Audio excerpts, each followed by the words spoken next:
আসসালামু আলাইকুম, সবাই কেমন আছেন? আশা করি সবাই অনেক ভালো আছেন। আলহামদুলিল্লাহ আমিও ভালো আছি। তো এইখানে বাজতেছে রাত্রে 10:33। তো আমার ছেলে ঘুমাইছে, এই কারণে আমি রান্নাঘরে চলে গেলাম। তো আজকে বেশি কিছু রান্না করবো না, আজকে শুধু ডাল ভর্তা করবো আর হলো ভাত রান্না করবো। তো আজকে আমি আমার জীবনের কিছু কষ্টের কথাগুলো বলতেছি, আপনারা দয়া করে শোনা যাবেন, অনুরোধ করলাম সবাই নিয়ে। তো আমার জীবনে এতটাই কষ্ট, এতটাই মানে কি বলবো, আমার বলার মতো ভাষা নাই। তো সবাই হয়তো বা বিশ্বাস করবেন না আমার কষ্টগুলা, হয়তো বা ভাবেন সবাই যে আমি ফ্ল্যাট বাসায় থাকি, অনেক আরামে আছি, অনেক শান্তিতে আছি। সবাই ভাবে না, সবাই ভাবি বলতে গেলে সবাই বলতে শ্বশুরবাড়ির লোকেরা ভাবে যে আমি ফ্ল্যাট বাসায় থাকি, অনেক শান্তিতে থাকি, সুখে থাকি। আসলে আমরা গরিব মানুষ, ডাল খাই, নুন খাই, হ্যান খাই, সব কিছুই খাই, কিন্তু সবাই ভাবে কি আমরা প্রতিদিন মাছ গোস্ত এটা সেটা আমরা খাইতেই থাকি। না, আমাদের ভিডিওর আড়ালেও কিন্তু অনেক কষ্ট আছে, অনেক কিছু আছে যা আমরা ভিডিওতে প্রকাশ করি না, কখনো ভিডিওর আড়ালেই থেকে যায়। অনেক কষ্ট আমরা মুখ বুঝা মাইনা নিই, কিন্তু আমরা প্রকাশ করি না, কাউকে বলিও না। তো যাই হোক, কাউকে বলার দরকার নেই, কেউ কখনো বুঝবেও না আর বোঝার দরকারও নেই। স্বামী নিয়ে যদি সুখে থাকি, তাহলে কিছু মানুষের বুকে আগুন জ্বলে যায়, কেন সুখে থাকি, কেমনি থাকি না থাকি, কত ধরনের কথা। আমার সাজিদ যখন পেটে ছিল তখন অনেকেই বলতো পেটে আসতে না আসতে এত খরচ, হইলে জানি না জানি কত খরচ। তো তাদেরকেই বলতেছি, আপনারা কষ্টগুলো পোহান নাই, পোহাইছি একমাত্র আমি, আমার স্বামী। যত কষ্ট আসুক, যত ঝড় ঝাপটা আসুক, আমরা দুইটা মানুষই ছিলাম, একজনটা কখনো ছাইরা যায়নি। এত কষ্ট করছি, এত কিছু করছি, তাও কেউ কাউরে ছাইরা যায়নি। আর এখন নাকি এক একজন কত ধরনের কথা বলে, কত ধরনের কি।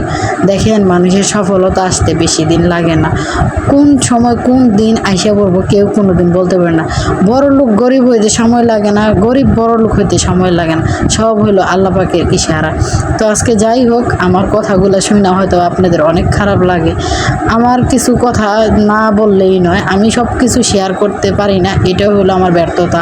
যদি শেয়ার করতে পারতাম হয়তো আমার মনটা হালকা হইতো, কিন্তু আমি শেয়ার করতে পারি না। আমি কারোর সাথে তর্ক বিতর্ক করতে পারি না, এই কারণে আমি ভালো বউ হইতে পারলাম না, কিছু হইতে পারলাম না। ভালো বউ হইতে গেলে একটা মেয়ের কি কি দরকার জানেন? ভালো কাজ কাম করতে হইব, সারাদিন বাড়ির কাজ করতে হইব, তারপরে বাড়ির ভালো বউ হইতে পারেন, আর সারা ভালো বউ হইতে পারবেন না। আরেকটা কথা, একটা বাড়ির ছেলে, বড় ছেলে হইতে হইলে বাড়িতে যত টাকা পয়সা দিতে পারবেন তত ভালো, নাইলে ভালো না। একটা বাড়ির ছেলে সম্মান পাইতে হইলে টাকা পয়সা সব কিছু দেন, বাড়ির সম্মানও পাইবেন, ছেলের মর্যাদাও পাইবেন। আর আমি বেহুলা, আমার ভিডিওটি যদি আপনাদের ভালো লেগে থাকে তাহলে অবশ্যই আমার চ্যানেলটিকে সাবস্ক্রাইব করে দেবেন। আর আপনারা ভালোবাসেন দেখে আমি প্রতিদিনই ভিডিও ছাড়বো, অবশ্যই আপনারা আমাকে দেখা যাবেন। আর আপনারা যদি আমার পাশে থাকেন, ইনশাল্লাহ আমিও একদিন সেই মানুষটিকেই দেখাই দিতে পারবো যারা নাকি আমাকে নিয়ে সমালোচনা করে বা অনেক বাজে মন্তব্য করে। আমি ভিডিও করি দেখে আমি এরকম, আমি বাড়ির বউ ভালো না, তো তাদেরকে আমি একদিন দেখাই দেবো, যদি আপনারা আমার পাশে থাকেন আর আপনারা আমাকে সাপোর্ট করেন। দেখেন, আমি কথা কিন্তু এতটা গুছায় বলতে পারি না, কেননা রাত্রে অনেক হয়ে গেছে, আমি এডিট করতেছি, আমার ছেলেটা ঘুমাই দিয়েছিল, এই কারণে আমি ভিডিওটা এডিট করতেছিলাম বইসা। তো সবাই ভালো থাকবেন, সবাই সুস্থ থাকবেন, আর আমার ভিডিওটা সম্পূর্ণ দেখার চেষ্টা করবেন।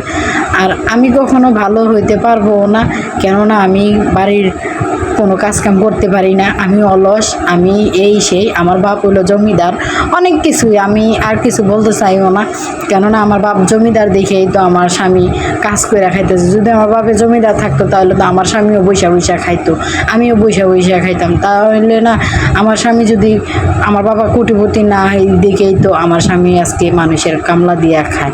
আমরা গরিব মানুষ, ডাইল আনতে নুন আনতে পান্তা ফুরায়, ঠিক আছে, একবেলা খাইতে বলে দুই বেলা খাইতে পারি না, এটা কখনো কাউরে প্রকাশ করে বুঝাইতে পারি না, এই কারণে আমি ভালো না। তো সবাই ভালো থাকবেন, আর আমার ডাল ভর্তাটা যদি ভালো লেগে থাকে সবাই এসে খাইয়া যাবেন। এক পট ভাত রান্না করছি, সবাই মিলে খামো ভাগজাগ করে। আর এটা হলো আমার গরিবের রান্নাঘর, আমি ঘরে কিছু কেনাকাটা করতে পারি নাই, যেহেতু আমার একলা ইনকাম, এই কারণে আমি কিছু কিনতে পারি নাই। তো ইনশাল্লাহ আমিও কিনবো, এই কারণে